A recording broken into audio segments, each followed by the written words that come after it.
This is for educational purposes only. We are allowing our instructor, Mr. Roldan Andines, to use this educational material. So we are in group 1, and we are going to tackle about the physical self, heredity, and environment. So let me give you a brief introduction about physical self. So physical self refers to the tangible aspect of an individual existence, including their body, appearance, health, and physical abilities. It encompasses factors such as body size, shape, fitness, level, motor skills, and overall well-being. Maintaining a healthy physical self often involves regular exercise, proper nutrition, adequate rest, and overall self-care practices. There are four topics that under the physical self, hereditary and environment. First is the dominant and recessive gene. Second is the physical growth, development, and maturation. Third is the environmental factors affecting the physical self. Lastly is the physical self and the self-concept. Dominant and recessive genes are terms used in genetics to describe how traits are inherited. Each individual inherits two copies of each gene, one from each parent. Dominant traits mask the expression of recessive traits. In terms of physical self, your traits, such as eye color or hair type, are determined by a combination of dominant and recessive traits inherited from your parents. The interplay of these genes contributes to the unique combination of features that makes up an individual's physical identity. Hello everyone, I'm here to discuss about the recessive gene. So a recessive gene is a type of gene that is not expressed as a threat unless it is present in two copies, one from each parent. This means that individual has one recessive gene and one dominant gene in particular trait. The dominant gene will express masking the presence of recessive gene. However, if an individual has two copies of recessive gene, the trait associated with that gene will be expressed in the physical appearance. So for example, let's consider gene for eye color. Brown eye color is typically dominant while blue eye color is recessive. If someone inherits brown color gene from the other parent, they will likely to have brown eyes because the brown eyes is dominant. However, if someone inherits two blue eyes color genes from each parent, they will have blue eyes because blue eyes is recessive. So in summary, recessive genes only manifest as physical traits when an individual inherits two copies. So I am Jean Andre Bertua, and now let's proceed to physical growth, development, and maturation. So I'll tackle about physical development. So what is physical development? Physical development is one of the aspects of human development. It refers to a progressive, which brings progressive growth, internal as well as external organs. So physical development is an aspect of a human development. Human development includes physical, cognitive, and emotional growth and changes. Physical development is defined as a growth of the body in the parts including muscle and motor development. So there are stages of human development. So human development typically occurs in several stages. These stages is infancy, toddler, childhood, adolescence, adulthood, and old age. So first, let's talk about infancy. So this stage begins at birth and lasts until the 2 years old.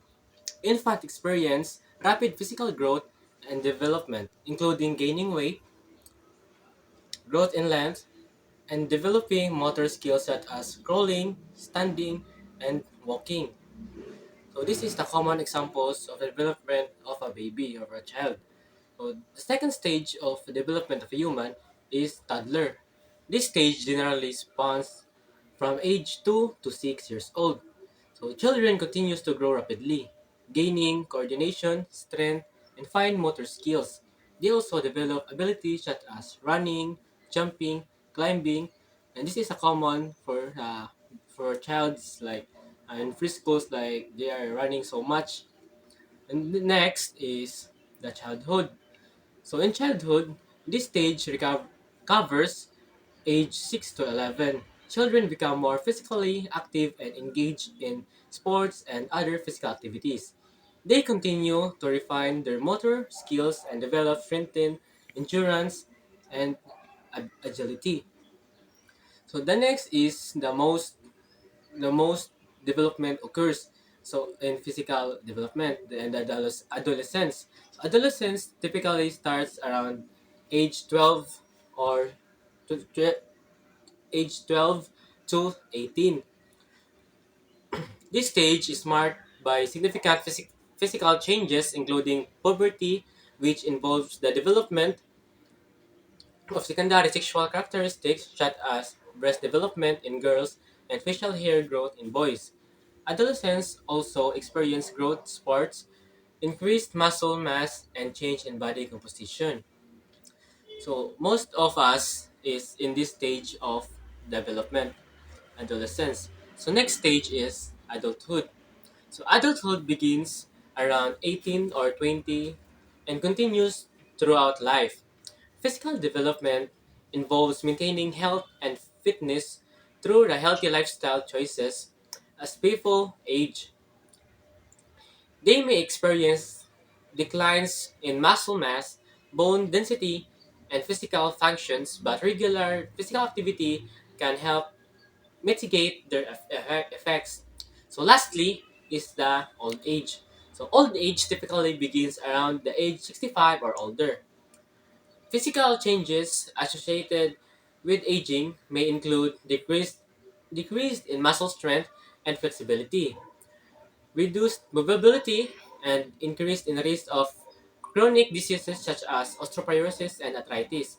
However, staying physically active and maintaining a healthy lifestyle can help older adults maintain their independence and quality of life. So that is all about physical development. Maturation.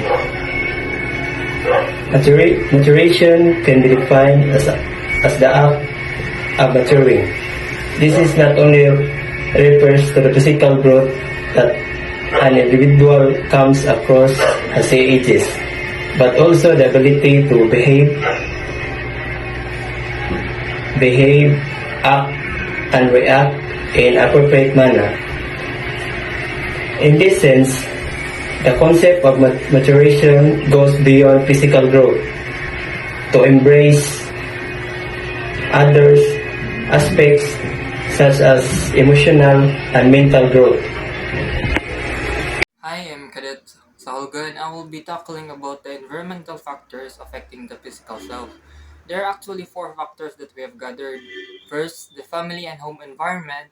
Second, the community and cultural environment. Third is the school and peer environment. And lastly, the media and social media. Now let's go to the first factor, the family and home environment. So how can we say that the family and home environment can affect our physical self? Of course, our family and home environment can impact how we feel about ourselves because if we have a loving and supporting family, we can make us feel happy and confident. While a negative environment can make us feel anxious or sad. So that's why we need to have a nurturing and loving family so that we can just be ourselves. So the second environmental factor affecting the physical self, is community and cultural environment. So our community and cultural background shape our sense of identity. Inclusive communities that value diversity can make us feel accepted and proud, while communities that promote stereotypes or discrimination can harm our self-esteem. So what does it say exactly? So for, in the Filipino, we have different cultures in our country or any other countries. So when it comes here, like sometimes you can be discriminated, which can harm your physical self or your self esteem. In the other hand, by the inclusive communities, they will accept you however or what you are in your physical self. Third is school and peer environment. Our school and friends can affect our self esteem. can support teachers and friends who encourages us can boost our confidence, while negative experiences like bullying can make us feel bad about ourselves. So school and friends greatly affects our physical self. Why? Because in school, our teachers and friends can support us to encourage us to keep on going, which can improve our physical self and our knowledges. So in while the negative experience about this is like bullying. When you are being bullied, what do? Like you can feel bad about it and you don't have the confidence anymore to pursue what you are doing in school. Now, lastly, the media and social media. It is also one of the factors that affects our physical self. Why? Because the things we see and hear in the social media can also influence how we feel about ourselves. Sometimes, the media can show unrealistic image of what people should look like, which can make us feel like we don't measure up. It is important to remember that everyone is unique and beautiful in their own ways. We shouldn't compare ourselves to what we see in the media. It's good to focus on our own strength and talent instead. Hi guys, I'm Axel Chaga. Today, I'm gonna talk about physical self. What is physical self? Physical self, or our body, is an amazing complex creation that allows us to interact the world around us and people in it. Our bodies are incredible intricate, like finely knitted piece of fabric and tuned to react and respond to our environment. Talking about the concrete dimension and tangible aspect, it's saying that our physical self is something we can touch and see. It's the part of us that's visible, can be examined or observed by others.